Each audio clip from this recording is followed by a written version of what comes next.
Hi, my name is Barry Crampton. Today I'm going to show you around our Range Rover Evoque, then I'll take you for a ride in it, but first I'll tell you a little bit more about it. This car's come off one of our very best customers. He's a perfectionist, keeps them absolutely mint all the time, so hand on heart I can tell you this is a good one. It's a 2-litre TD4 Autobiography. It's automatic, four-wheel drive, 2016 on a 16 plate, 52,401 miles at the moment, 2 registered owners. Fuel economy, urban is 39.2 miles per gallon, extra urban is 53.3 miles per gallon, and combined is 55.3 miles per gallon.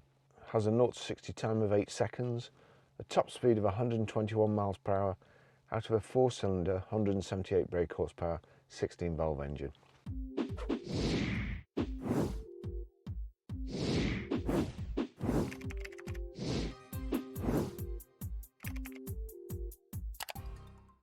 So we've got the Autobiography badges on the side here, this little kind of aluminium inset, the Range Rover vents on the top of the bonnet.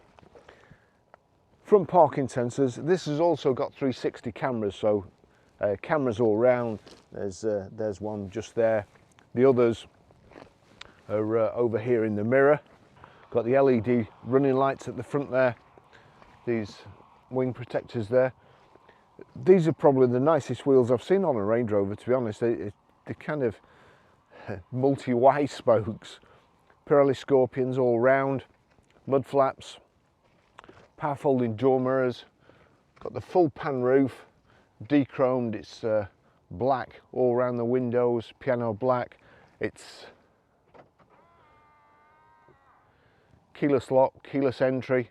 If I just come back to it, put my hand behind the handle, it'll open up. It's keyless go as well. Rear privacy glass. The integrated rear tailgate spoiler with the twin shark fin aerials.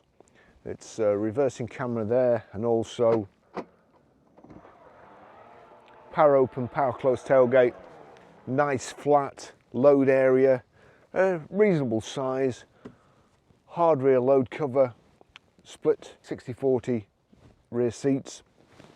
This one's got this lovely finish of a kind of a brushed stainless trim over the bumper with Evoque stamped in it.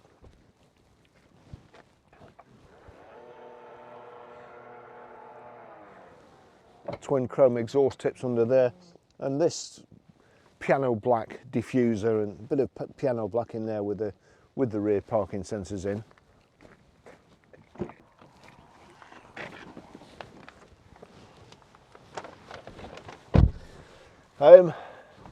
You've got to knock the headrests up as usual when you're if you're an adult and you're sitting in the back, otherwise they stick right in the middle of your shoulders. Lovely environment. As I say, this car, the guy that owns it, he's a fanatic. So it's absolutely mint, and I noticed before when I was looking around it, if you just put this one up, it's still under here got the pamphlet on how to look after the leather. So that's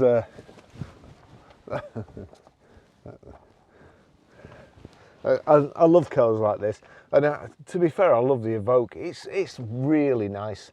It's the colour combination, quite subtle but lovely. This perforated leather, and you've got the contrast stitching too. The outside seats are heated. It's got the Meridian sound system, which is brilliant, fantastic sound. So if you enjoy music, it's just a lovely car to drive, and lovely car to be a passenger in, unless of course you've got somebody who likes rap music or something like that. The Isofix rear child anchor points there, rear armrest. It's got over mats on it, carpet's like brand new, lovely car. Okay, I'll just take you for a ride in it.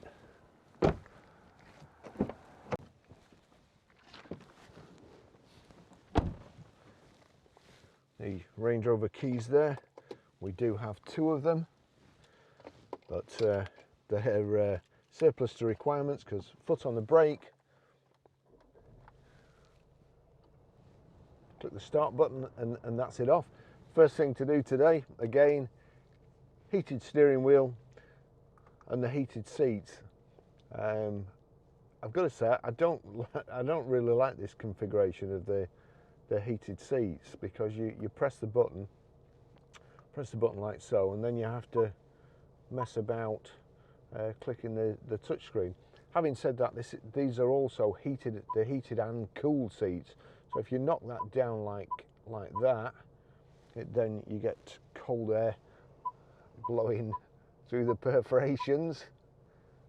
Let's see, just knock that down because they do get red hot. Great specification. I forgot to mention in the walk round, it'll park itself as well, and if I manage to do it without draining all the batteries, I'll see if I can whip down to Waitrose car park and just show you. Okay, so I'll just show you how to use the park assist here, or the automatic parking. So first of all, we'll put it in drive, and then we go over here, click that switch. On the dashboard there, you'll see parallel parking searching. Well, I don't want parallel parking, I want perpendicular. So I'll just indicate left to tell it where we're going, and then it says we're moving forward. It's found a space. I'm going to go past that space actually.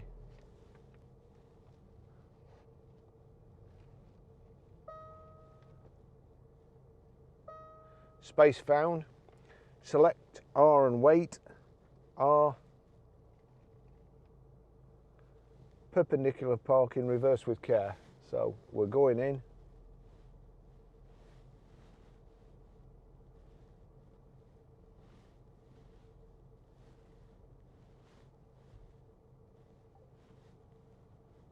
Stop, select drive and wait. So drive, there we go. It's taking me out, and the screen, steering wheel moves. I'm just covering the brake, you can see there. It's taking me in. Stop, select drive, making a meal of it.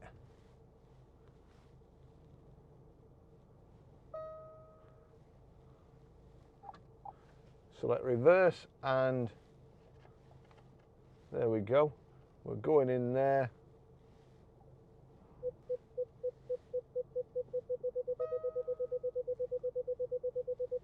Park assist finished. Absolutely perfect. Spot on. So you've got TV here. There won't be a signal up here, no doubt. Oh, actually there is. Oh, Ferrari, what are we on? We're Quest. Chasing Classic Cars, one of my favourite programmes. Wayne Carini. Right, okay, so that's the TV. And if I put this in drive now, let's just say I'll put it in drive. Right, so this is my view here. And the passenger can watch Chasing Classic Cars. I can watch the sat-nav. So that's a brilliant idea. Let's just, I did set the electric memory seats here. That's really getting annoying. So we've got electric seats, 3-position electric memory seats.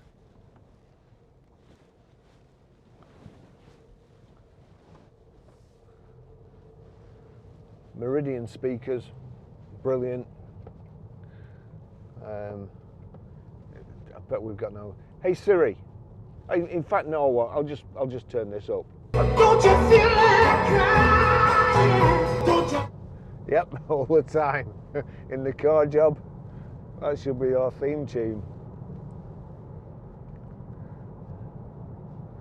So really, I'm still not comfortable. Really, really nice vehicle. The 360 cameras.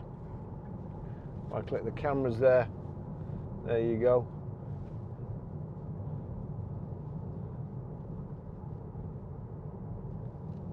So that's the front view. I'll click it out. Well, you see up there, look. Sorry, I was just trying to show you, demonstrate there.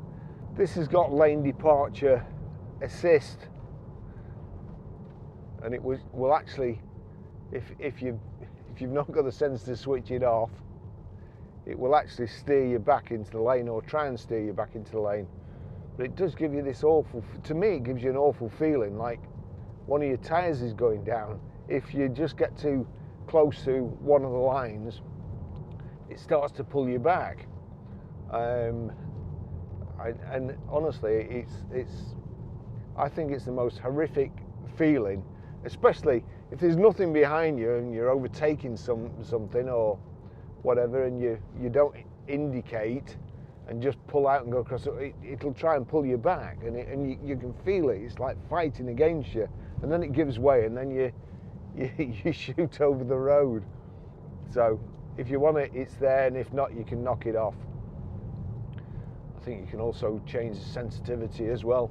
It's got traffic signal recognition as well, so you can set that to, it flashes when you go over the speed limit, or you can set it to flash when you've gone 5 kilometers or 10 kilometers over the speed limit, if you're a bit flexible with the law.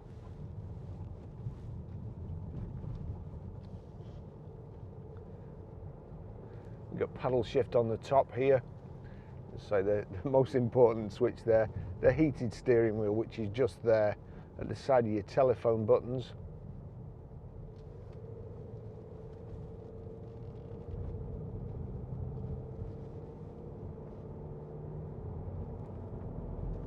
Cruise control on the right hand side here. Just click it, one touch, and it's set. That's why I can't understand. Range Rover are usually everything's so easy to use, and it's one touch that you can do with gloves on, and I'm disappointed with that. And the other thing I'm disappointed with at the moment is gesture control to open the tailgate. The idea is you come back to your car, you've got your key on you, you've got loaded shopping, so you just wave your foot under the corner of the bumper and the tailgate comes up. I'm assuming they did it under the side, right, so that it don't flip up and hit you.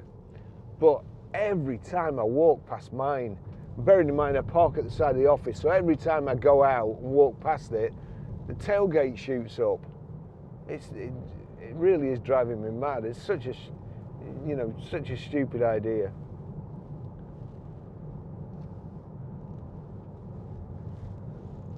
Heated seats getting a bit warm now. See what I mean? When the camera's on, you can't change your heated seat.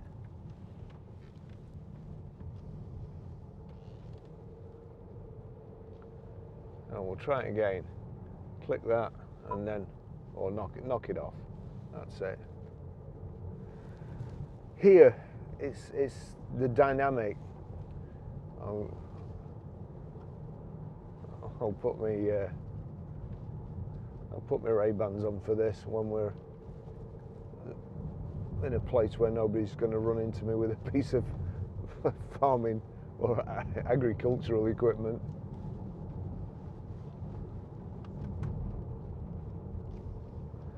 Right, we'll just pull over here, because at the moment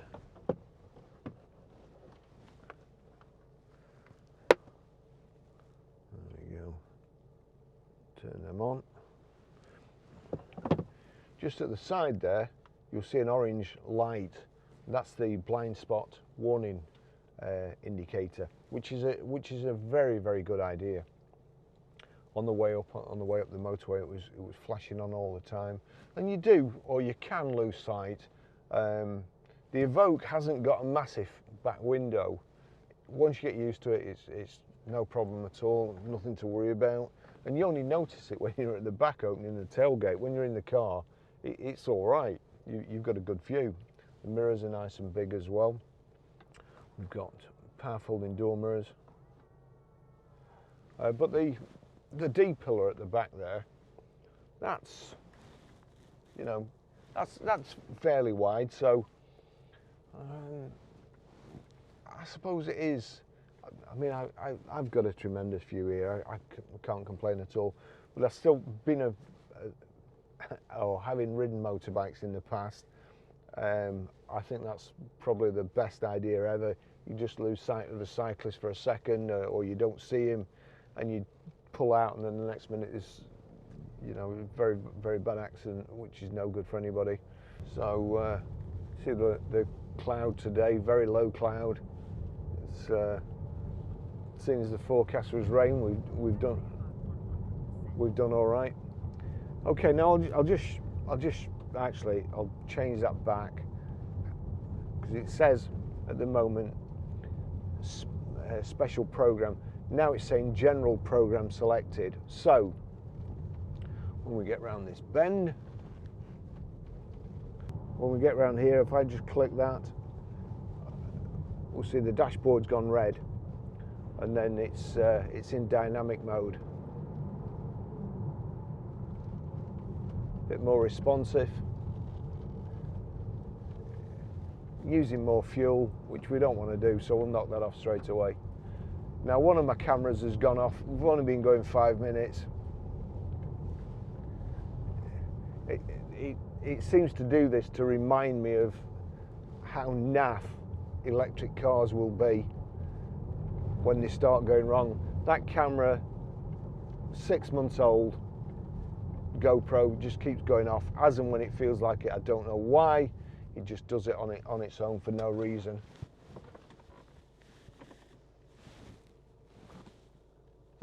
That is actually my newest camera.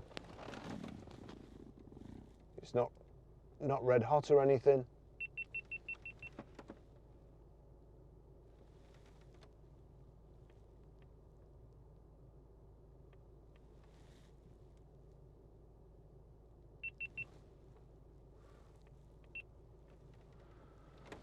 All right, we'll try again. You know, I've got to say, in my opinion, you can't go wrong with a diesel engine and an internal combustion engine. In the news recently, there's a shipload of Porsches and Lamborghinis and so on. One of them's got a faulty battery, a hybrid battery. It's set on fire. 438 million pounds worth of cars and the ship totaled because one battery has gone wrong in a car. Once they start burning, you can't put them out. You've just got to wait for it to burn out. So you know, I understand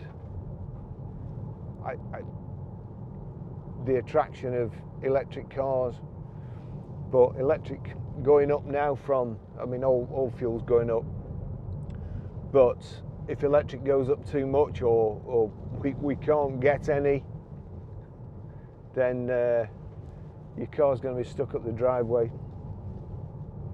At least with diesels, you can virtually run them off chip fat, and as long as you're in the UK, there'll never be a shortage of chip fat, that's for sure. Right, back to the car. It's got the wooden insets in the dash, brushed aluminium around the gear tunnel, around all the switches. Got sat nav, Bluetooth hands-free, Bluetooth audio streaming. The dash, left-hand side, speedo. The centre, your information display. The right-hand side is rev counter. In your information display, you've got your fuel gauge, coolant temperature gauge, traffic signal recognition, digital speedo. Bottom right tells you how much fuel you've got left before you need to fill up. And then in the centre, you've got your trip computer too. Now from there, from this switch on the right, click OK, you've got driver assistance, trip computer, display settings, vehicle information, Again, driver assistance, click on driver assistance, and there you've got forward alert, lane keep assist, which I want to knock that off. That is a terrible, it's the devil's invention. Reverse traffic detection.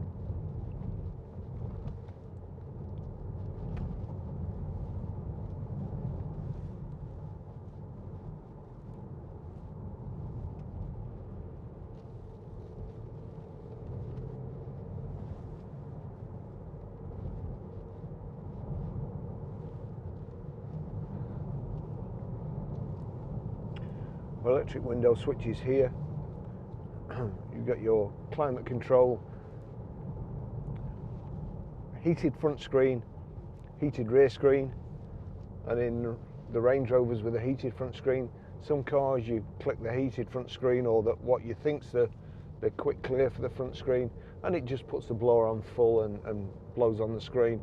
This, it's got heating elements in the front screen like your rear screen.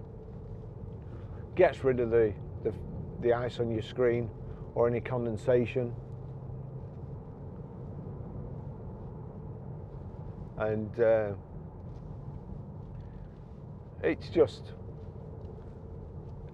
my favourite four-wheel drive of this size. I was in an Audi the other day. The Audis have come on quite a lot. It was a Q5 I think it was, and lovely to drive, but Range Rover, Land Rover, they just seem to have it, for me, seem to have it absolutely perfect.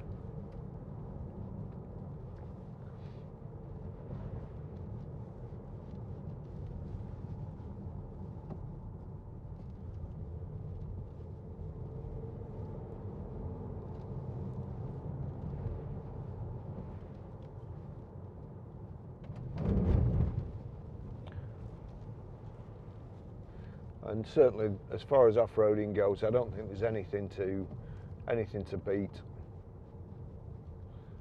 Here we go. We'll just pull over, put the hill descent on. There's a green symbol comes up there. Let my foot off the brake there. It's just allowing me to go downhill. And let's see if this works. If I on the centre there, you'll just see. Can you see that green arrow going up? There you go. I can actually. I'm gonna let this car go by.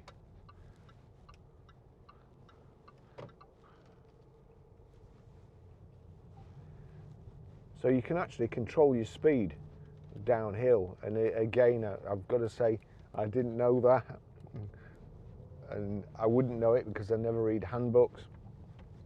We'll just knock that off.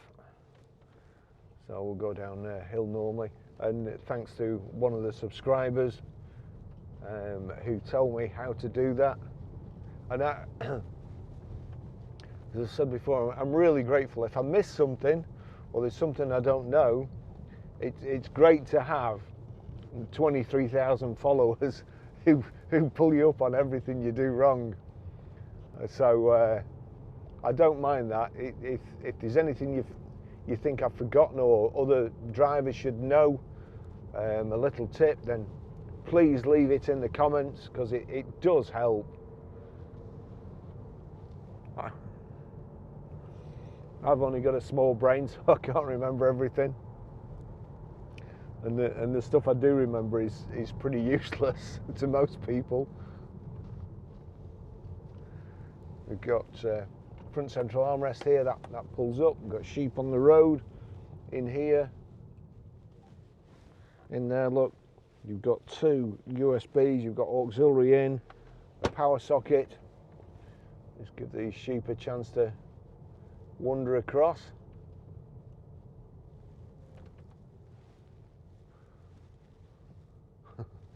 That must be a sheep crossing there.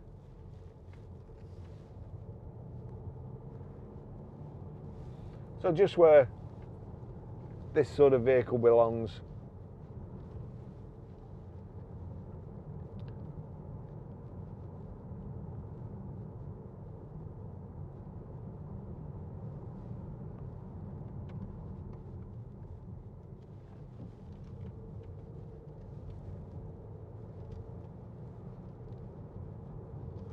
I went yesterday.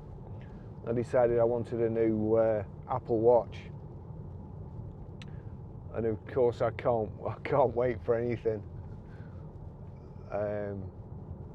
So I jumped in my Range Rover Sport, and I'm not kidding, it was lashing down. The motorways were flooded, and nobody in the right mind would have gone out, to be fair. If they didn't have to, if they weren't going to work or something like that, you just wouldn't have gone out. But again, in the Range Rover, up the motorway, you could hardly see a thing. The cars at the side of me, and anybody else who wanted a Range Rover, was right in the spray. It was quite bad for me, but being sat up further, you're above the spray. It makes such a difference. You know, a couple of seconds where you can see what's going on in front of the car in front because you're sat in an elevated position. It can really, it can be a lifesaver.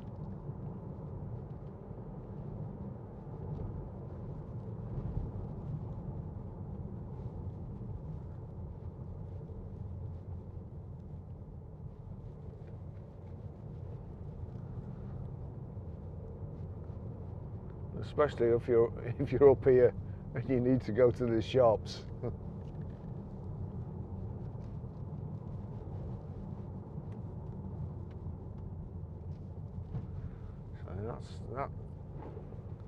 the temperature there was set at 19 degrees. It's blowing cold air on my feet.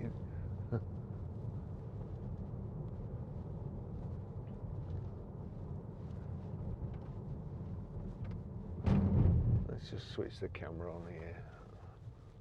There you go, just look at that. Beautiful place.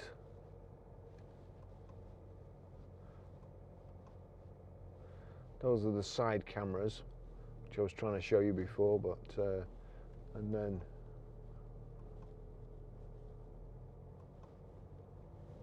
it's a bit dark today.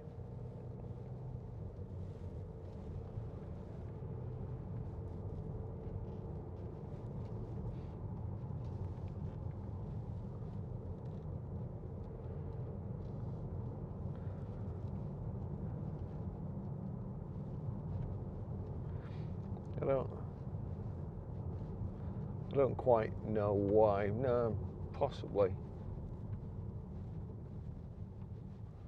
That's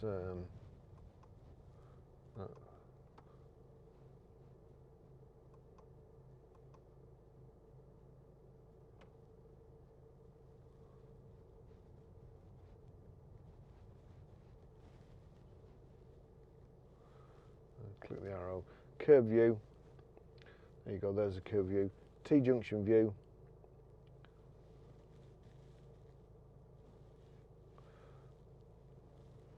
Plan view, like drone view, you can see there. That's the cameras all around, so you can see where you're going in, basically into a space. Rear junction view.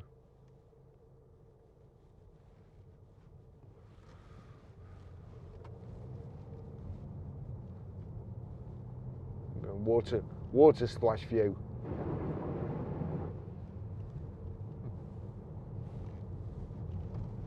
So I've not grown up. I'm going to say the previous owner of this car, if he watches this video, he'll come around and punch me for doing that. He's got the cleanest cars ever, cleanest motorbikes.